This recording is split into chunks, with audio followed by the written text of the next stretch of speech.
otros dos grandes amigos, no creo que no, ¿no? Pues también miembros de este equipo, miembros de esta familia.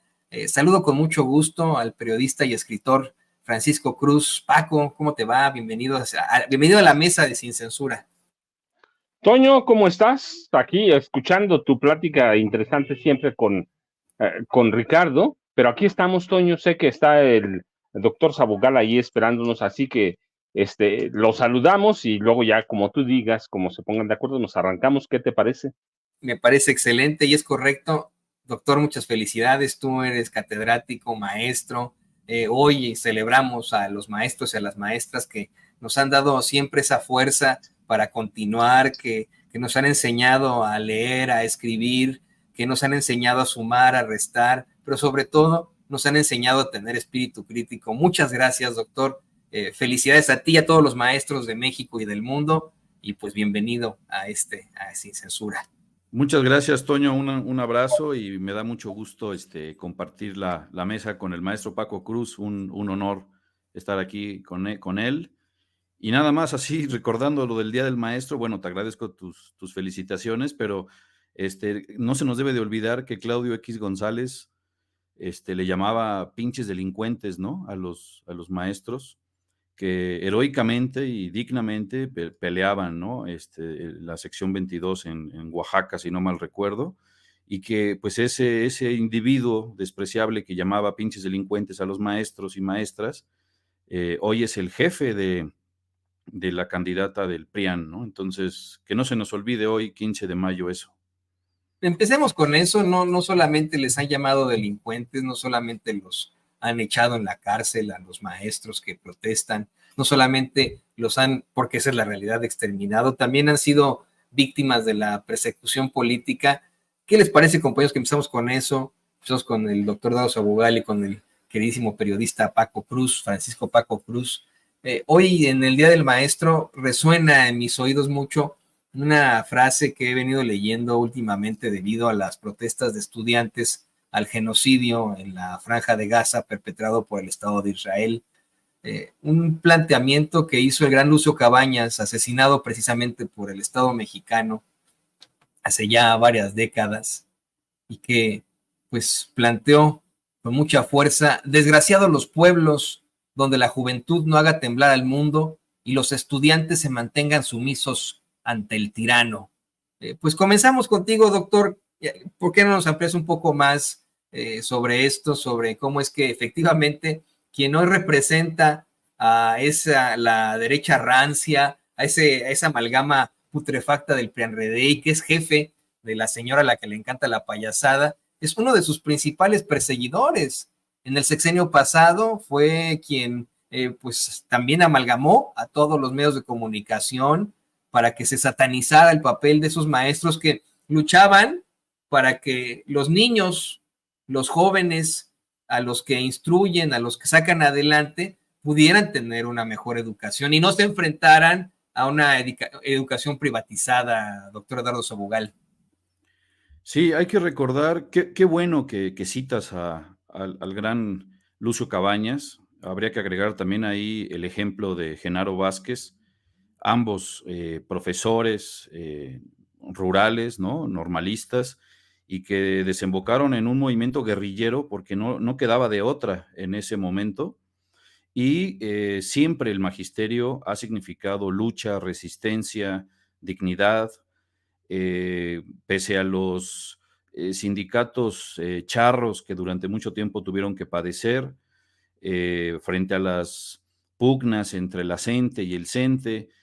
Creo que los maestros, las maestras que están en las aulas, muchas veces, como dice el dicho, enseñan mucho más fuera de las aulas, ¿no? Con su ejemplo de resistencia y de lucha.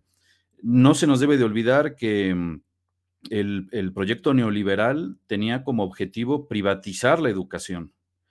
Y tampoco se nos debe de olvidar que una de las reformas antipopulares que se hicieron durante el periodo neoliberal, no estoy muy seguro si con Zedillo o con Salinas, pero consistía en declarar solamente como obligación del Estado hasta el nivel primaria, lo cual dejaba la secundaria y la preparatoria abierto a que pues se privatizara cada vez más ese nivel de escolarización, convirtiendo la educación en mercancía, cuando todos y todas sabemos que es un derecho, ¿no? Entonces, bueno, afortunadamente la Cuarta Transformación vino a darle un giro a la forma en la que se trata al magisterio. Hay mucha gente enquistada todavía en la SEP, me refiero como quistes, ¿no? Del prianismo. Pues es imposible transformar todo de la noche a la mañana, pero hay un giro muy, muy visible en la forma en que se trata el magisterio. En la mañanera de hoy, justamente Andrés Manuel López Obrador habló del aumento salarial a las y los maestros, ¿no? Cerca de 17,000 pesos, lo cual significa el doble de lo que percibían los maestros basificados al inicio del sexenio, ¿no? Entonces, creo que hay una muestra clara de ser una política distinta. En la ceremonia de celebración del Día del Maestro, Andrés Manuel López Obrador invitó a todos los sindicatos. La CENTE no quiso ir, pero se va a reunir mañana con ellos, con ellas, para recibir el pliego petitorio que le van a plantear. Yo nunca había visto una apertura de tal magnitud, ¿no?, hacia las demandas del magisterio, y sí contrastarlo contra las salvajes represiones que históricamente vivieron los maestros y las maestras, ¿no? Pensemos en Nochitlán, solo por citar un ejemplo. Y entonces creo que, pues, un abrazo a todas las y los maestros, porque su ejemplo nos ayuda a seguir. Y bueno, las discrepancias con el Ejecutivo no tienen por qué desembocar en rompimientos o en rupturas radicales o en movimientos violentos. Creo que es normal que haya una negociación con sus propias demandas, con sus propios lineamientos, pero creo que ya estamos en otro capítulo. Ya quedó atrás esa mal llamada reforma educativa de Peña Nieto, que no tenía otro objetivo más que castigar, y que era un instrumento de manipulación laboral más que una reforma educativa, ¿no?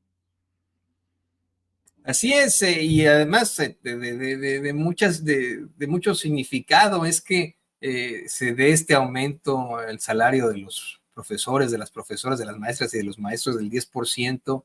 Qué mejor regalo, ¿no? De 15 de mayo. Le pido al equipo que nos grabe para también escucharte a ti, Paco. Si no me equivoco, en Las Damas del Poder exploras con una de las primeras damas que más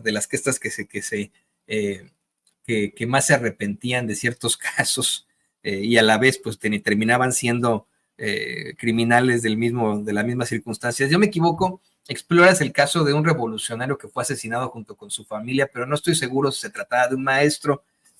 Ahorita estoy intentando recordarlo, que no tengo el libro a la mano, es un libro que tengo yo de consulta, me gustó mucho el libro de Las Damas del Poder de Paco Cruz, pero pues efectivamente, ¿no? La persecución a esos hombres y mujeres que han, de una u otra forma, nos han dado esa instrucción, nos han enseñado a leer, a sumar, nos han enseñado a tener espíritu crítico, que luchan también para que pues podamos seguir adelante, que no exista la educación privada en lo general. Ha sido una situación completamente histórica y desafortunadamente repetitiva en México, ¿no, Paco? Mira, Toño, hablabas de Rubén Jaramillo Menes, el último revolucionario zapatista, el último de los zapatistas, el padre de la guerrilla moderna, líder social, líder campesino, asesinado por órdenes del gobierno de Adolfo López Mateos, ejecutadas las órdenes por el secretario de Gobernación, Gustavo Díaz Ordaz, pero el doctor Sabogal empezó con dos grandes maestros, Lucio Cabañas Barrientos, y hay que aclararlo bien, egresado de la Normal Rural de Ayotzinapa, y el maestro Genaro Vázquez Rojas, líder social, líder campesino, pero egresado de la Benemérita Normal de la Ciudad de México, donde empezó las luchas sindicales, y regresa, nunca se olvida el maestro Genaro Vázquez Rojas de su pueblo, de Guerrero. El maestro Vázquez Rojas nace a la guerrilla después de una lucha en la normalidad, en una lucha política nace en los 60 y finalmente transforma a su movimiento guerrillero y es uno de los grandes guerrilleros de este país. Lucio Cabañas, que nace una década después, aunque ya era jovencito cuando el maestro Lucio Genaro Vázquez Rojas y regresa a Guerrero y tiene grandes luchas en Guerrero. Era jovencito, pero lo acompaña en movimientos sociales y después independiente formaliza el Partido de los Pobres y otra de las grandes guerrillas. Tenemos grandes maestros, pero mira, a propósito de los grandes maestros, hay que recordar que Claudio X González Guajardo y Alejandro Ramírez Magaña fueron fundadores de Mexicanos Primero, que aparece como un movimiento de presión en dos tiempos. Primero, lograr que el gobierno federal de Enrique Peña Nieto sacara las manos de la educación básica, es decir, la privatizara. Y el segundo, que tomara medidas el gobierno de Enrique Peña Nieto para consolidar la penetración empresarial en la educación privada. Ninguno de los dos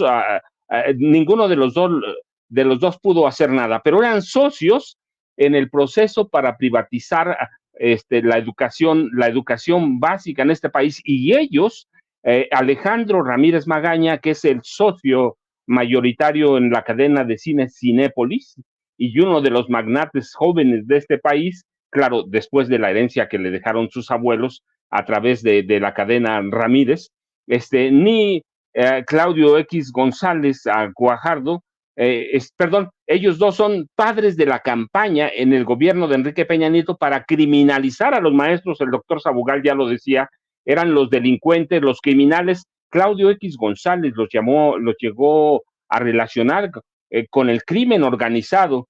Así que eran estos dos personajes oscuros, siniestros, pretendían que en el gobierno de Enrique Peña Nieto se privatizara toda la educación básica de este país y criminalizaron a los maestros para después recontratarlos en condiciones ínfimas. Lo que no sabían es que a pesar de su entreguismo, a pesar de su charrismo, el CENTE, pues también se echaría para atrás y vería en toda su magnitud lo que representaría privatizar la educación básica en este país. Ya hay parte, ya se puede, hay cuántas escuelas de educación básica tenemos, muchísimas, no cada cuadra, pero algunas cuadras caminas una escuela de educación básica, otra, pero lo que pretendían Alejandro Ramírez Magaña y Claudio X González Guajardo, que hoy es la cabeza operativa de la campaña de Xochitl Gálvez Ruiz, era que por lo menos el 70% de la educación básica de este país lo ofrecieran o se ofertara a través de escuelas privadas. Pero Juan Díaz de la Torre, que era el líder formal del Sindicato Nacional de Trabajadores de la Educación, como el Bester Gordillo, que era la lideresa moral, se echaron para atrás. Ninguno de los dos, no podían echarse o aceptar la privatización de la educación básica. ¿Por qué? Porque tenían en sí, en los hombros, el sindicato más grande de América Latina, pero lo intentaron, hubo confrontaciones, hubo todo, finalmente no se logró, y hoy tenemos con el presidente López Obrador, si bien todas las mejoras no se pueden de un golpe, tenemos un sector más suavizado, tenemos una CENTE que siempre está en rebeldía y que está buscando, como quiera, sus formas políticas, sus formas sociales, el aprovechamiento de la educación básica. Vamos a poder, si hay mucho camino por recorrer, pero tenemos un gobierno hoy que está atendiendo por lo menos parte, y hoy que es el Día del Maestro, pues sí, hay que recordar, hay cualquier cantidad de maestros que dieron su vida, ¿sí? Primero por ofertar educación a todos los mexicanos, y tenemos organizaciones como Mexicanos Primero, que es hoy Mexicanos contra la Corrupción, o por la corrupción y la impunidad, ¿no? Que siguen lo mismo, que propagan mitos sobre el desastre pedagógico mexicano, la ineficiencia de los maestros, y que propugnan por el debilitamiento de la escuela pública. Así que más allá de los logros empresariales, tenemos a empresarios, o digo, no empresarios, mira, porque en este país, Toño, doctor Sabugal, ustedes lo saben, no tenemos empresarios, tenemos rentistas que se han aprovechado de la herencia, de una riqueza que es muy cuestionable. Así que tenemos rentistas como Ramírez Magaña, como Claudio X González, que son fanáticos de doctrinas radicales y que yo no dudo que en algún momento que tengan oportunidad van a retomar sus campañas para aniquilar no al sindicalismo disidente, al sindicalismo independiente o libre, o al sindicalismo como lo conocemos hoy, para tratar de someter a los maestros y retomar las campañas para privatizar la educación.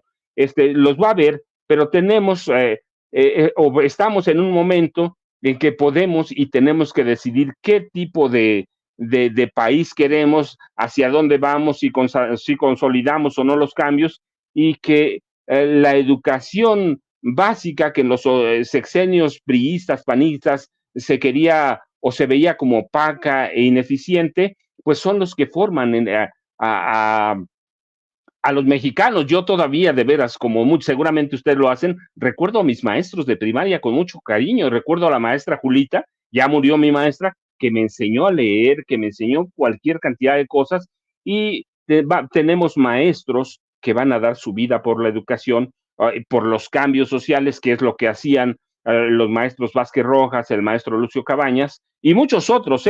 Hay listas de maestros y que han hecho su lucha para parte, pero como pueden, pero también tenemos empresarios, bueno, rentistas, que van a seguir tratando de aplastarnos y aplastar la educación y el proceso educativo como lo conocemos en este momento, con todas sus deficiencias, que tenemos que mejorar, sí, pero tenemos maestros que han, como dicen en mi pueblo, que se han partido la madre por este país, con salarios a veces de miseria, con condiciones que la verdad son inhumanas a veces, pero tenemos un sector magisterial que lucha, que está vivo, y tenemos un gobierno que empezó o que sentó las bases para el cambio. Ya lo veremos en el siguiente gobierno, pero hoy tenemos un sector vivo, un sector que nos ha educado, Toño, doctor Sabugal. Tenemos maestros que hay que reconocer cada día, Toño. Yo recuerdo con mucho cariño a mi maestra de cuarto grado, la misma Aruca, quien era originaria de Monterrey, Nuevo León, y que nos decía: huercos latosos, así sean los hijos de Carlos Salinas de Gortari, conmigo no van a tener ningún tipo de privilegios. Y qué bueno, ¿no? Efectivamente, esos huercos latosos no sacaron ahí a relucir sus prepotencias. Pero qué bueno, sí, hoy recuerdo con mucho cariño a mis maestros y a mis maestras, y lo seguimos celebrando aquí en Sin Censura. Pero, ¿qué les parece que continuamos con el tema de mexicanos a favor de la corrupción y la impunidad?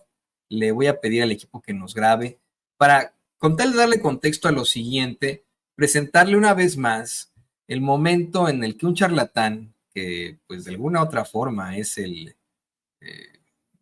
corresponsal de Reforma acá en los Estados Unidos, en Washington, D.C., fue a estas conferencias que ofrece el Departamento de Estado, conferencias muy serias en las que se tratan temas terribles, serios, como este genocidio que está cometiendo el Estado de Israel en la Franja de Gaza, y que pues lleva a muchos corresponsales, a muchos verdaderos periodistas, a cuestionar el actuar del gobierno de los Estados Unidos, el apoyo que da la actual administración del presidente Biden a este genocidio. Hoy por la mañana informábamos cómo es que, de acuerdo a la agencia Associated Press, pues Estados Unidos va a destinar $1,000 millones más para armamento del Estado de Israel, luego de que se diera a conocer de que ya pasan de los 35,000 asesinados de forma sistemática entre estos muchísimos niños, la mayoría, le digo yo, civiles.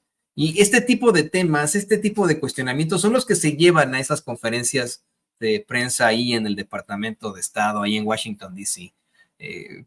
Cuestionamientos extremadamente duros. Sin embargo, este charlatán, que no tengo ni idea de cómo se llama, fue ahí a la conferencia a cuestionarle al vocero del Departamento de Estado sobre el caso de María Amparo Casar, esta señora que dirige el organismo de choque fundado precisamente por Claudio X González, Mexicanos contra la Corrupción y la Impunidad, que de la forma más desafortunada ha presentado una serie de golpeteos en contra del gobierno de México y se exhibe solito al decir que si no va el gobierno de Estados Unidos a apoyar a la señora María Amparo Casar en este caso de corrupción que le acusan, si ella y su organismo reciben lana del gobierno de los Estados Unidos. Vamos a ver este video, estas declaraciones, escuché estas declaraciones para platicarlas con el doctor Eduardo Sabugal,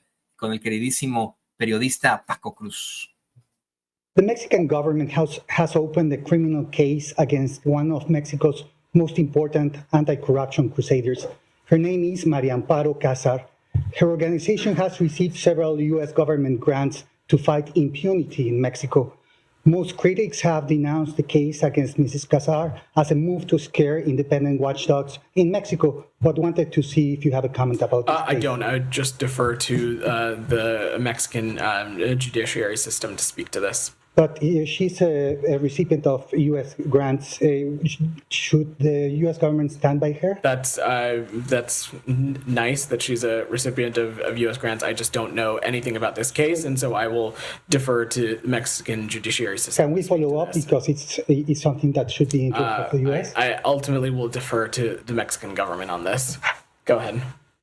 Mire, ya de por sí, el señor que tiene a su izquierda es el vocero del Departamento de Estado, ya de por sí es un higadito, que así le responde a todos los reporteros con mucho desprecio, y bueno, pues hace planteamientos muy gruesos precisamente sobre el genocidio que se está llevando a cabo en Israel, cosa que ha negado en el gobierno de Estados Unidos, pero que no niega Naciones Unidas sí lo califica, y así es como batea a este charlatán del periódico Reforma. Y aquí hay de dos sopas, vamos contigo, doctor Eduardo Sabugal, aquí hay de dos sopas, o lo batea por ser una nimiedad, una estupidez lo que plantea este charlatán ahí en la conferencia, o porque pues los está exhibiendo solitos, ¿no? Se metió en camisa de 11 varas y a lo mejor el vocero del Departamento de Estado, muy, muy cercano, Anthony Blinken, dice, cállate, cabrón, pues no vamos a hablar de esto porque de ninguna forma queremos dar a conocer que efectivamente estamos financiando a un organismo de choque que está en contra de un gobierno legítimamente elegido en México. ¿Qué opinas, doctor? No, pues es que sí es de risa, ¿no? Le salió el tiro por la culata porque han querido victimizar a la señora Amparo, que además de su pensión de 130,000 pesos mensuales, recibe justamente 270,000 pesos extras, digamos, de este Instituto contra la Corrupción y la Impunidad, o como se llame, ¿no? El MCCI, Mexicanos contra la Corrupción y la Impunidad, que es otra de las paradojas. Ellos son los principales corruptos y los principales que promueven la impunidad. El caso más representativo es el de la señora Amparo, ¿no? Incluso el juez sexto, estaba yo leyendo, el juez sexto del distrito en materia de trabajo, decidió que sí estaba bien que recibiera esa pensión, porque si no, estaba en riesgo su subsistencia. O sea, es como una mentada de madre a la mayoría del pueblo, ¿no?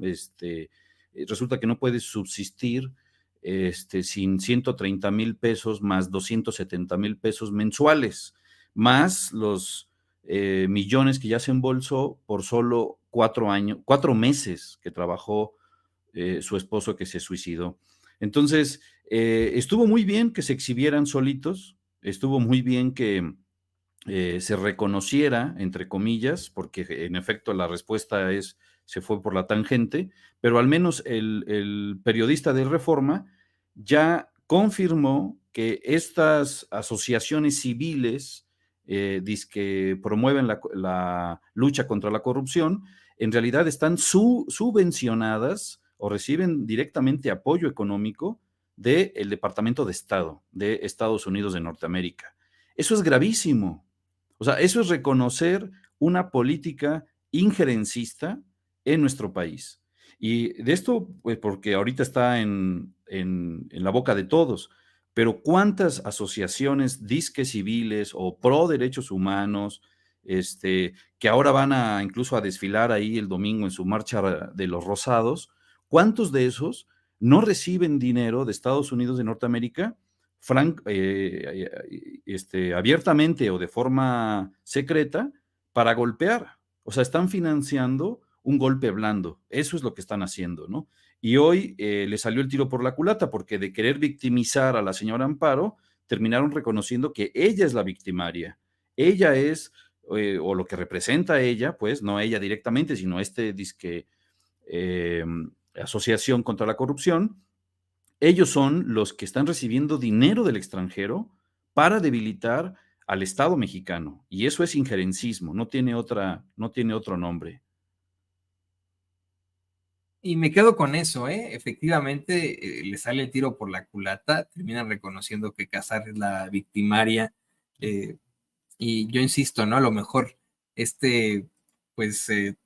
vocero del Departamento de Estado, en su respuesta es un cállate, cabrón, no estoy diciendo cosas que no se deben estar dando a conocer desde el Departamento de Estado. Le pido al equipo que nos grabe para escucharte también a ti, Paco. Tú pues has sido muy, muy cercano como corresponsal de muchos de estos temas que se tratan en el Departamento de Estado.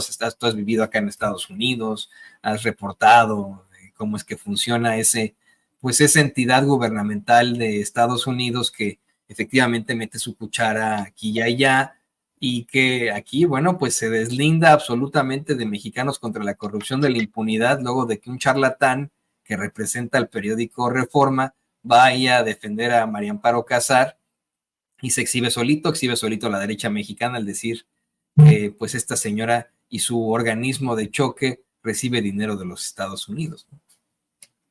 Mira, Toño, doctor Zabuela, antes de que sigamos con eso, nada más hacer un añadido. Reconocer a maestros como Arturo Gámez, también un gran guerrillero, y Madera es la presentación. Misael Núñez Acosta, que debo decirlo, fue el primer caso. Yo era jovencito, yo empecé a reportear en 79, en 81, en enero, asesinan al profesor Misael Núñez Acosta en Ecatepec, en el Estado de México, y fue el primer caso que me tocó conocer de muy cerca de cómo muchos maestros estaban metidos en la lucha social, a maestros que son referentes y deben ser referentes. El asesinato de Misael Núñez Acosta llevaba hasta las oficinas de una mujer que se llamaba Elba Ester Gordillo Morales. Todavía no era la gran lideresa que era, pero era ya una de las operadoras del Sindicato Nacional de Trabajo, de las manos oscuras, operadora en lo oscurito, del maestro Jongitud.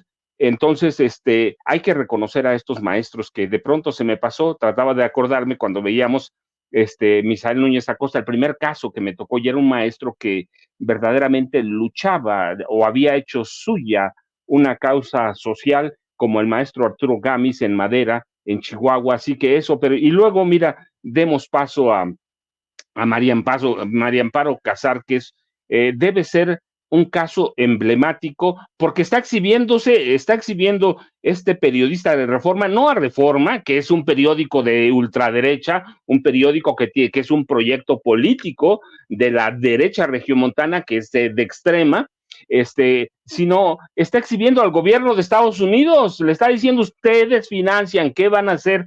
Pues eso ya verdaderamente es una vergüenza, no para el Departamento de Estado, que todos sabemos cómo opera, no para el Departamento de Justicia, no para Estados Unidos en general.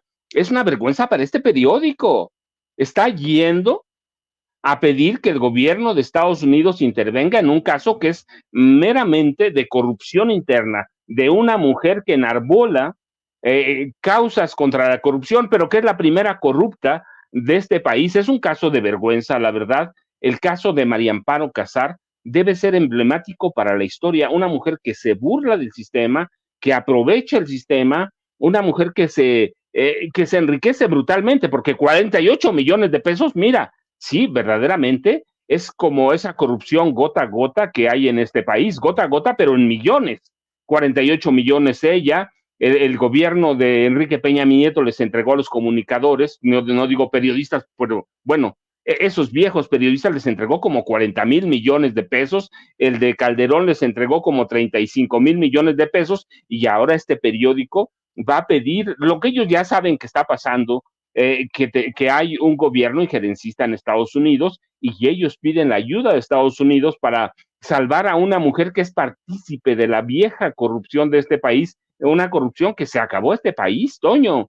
Así que la verdad es una vergüenza, y con una empresa que debía ser emblemática de este país y que a partir o después, después de la nacionalización que hizo el presidente general Lázaro Cárdenas del Río, nadie entendió o la entendieron a su manera, y a partir del 1 de diciembre de 1946, cuando dan paso a los gobiernos civiles, se entrega a grupos vivales, ¿sí? Se entrega a capos como fue Antonio Jaques Bermúdez, nada más director por 12 años, 2 gobiernos de esa paraestatal. El director director general que más años ha durado en la época de oro del petróleo mexicano. A él le tocó, Antonio Jaques, le tocó no solo el primer gran saqueo civil y el primer gran saqueo sindical, una mujer que se presta a estos enjuagues de esa vieja corrupción que viene desde entonces y que podemos seguir a través de cada director general, y ella se aprovecha como desde su cargo de asesora del secretario de Gobernación. Así que es un caso emblemático por 2 cosas. Uno, porque la exhibe como parte de esa gran corrupción que ahoga Pemex a partir de los presidentes civiles, y por otro lado, el injerencismo de un gobierno que tenemos ahí al lado. Así que es una doble vergüenza, Toño, pero seguramente, como pasa en muchos casos, fue una orden del gobierno, perdón, una orden de la dirección de ese periódico para tratar de defender la corrupción en este país, la corrupción vieja. Y el periodista, además, que tampoco tiene iniciativa y que también obedece a ciertos intereses, eso es claro, tú y yo lo sabemos. Cuando un periodista trabaja en una empresa de estas, no solo obedece órdenes, si no las obedece, termina como nosotros, renunciando y formando o tratando de hacer su vida de otra forma. Pero es un periodista que es de derecha, en un periódico también de extrema derecha, que va a justificar 2 cosas. Uno, la corrupción de una mujer que lucha contra la corrupción, y en la otra, el injerencismo de Estados Unidos. Así que lo tuvieron que parar en seco, pero eso debe de quedar para la historia, Toño, como un caso verdaderamente que debe dar risa, y si no fuera por la seriedad de todo lo que representa la corrupción en este país. Pero pues ese caso, desde que explotó, desde que estalló, el de María Amparo Casar, la verdad es que debe llenarlos de vergüenza. María Amparo Casar ya no debía siquiera dar la cara. Es una mujer que que supuestamente luchaba contra la corrupción, pero que tiene las manos, los pies, está manchada toda de corrupción. De verdad, ya no debía salir a la luz pública. Pero bueno, entonces tendrías que pedir que ninguno de los viejos periodistas, la mayoría por lo menos, saliera a la luz pública, porque hace mucho perdieron la vergüenza, perdieron la moral, perdieron todo. Y María Amparo Casares es de esas mujeres que representa o es emblema de la corrupción del viejo sistema político mexicano, Toño.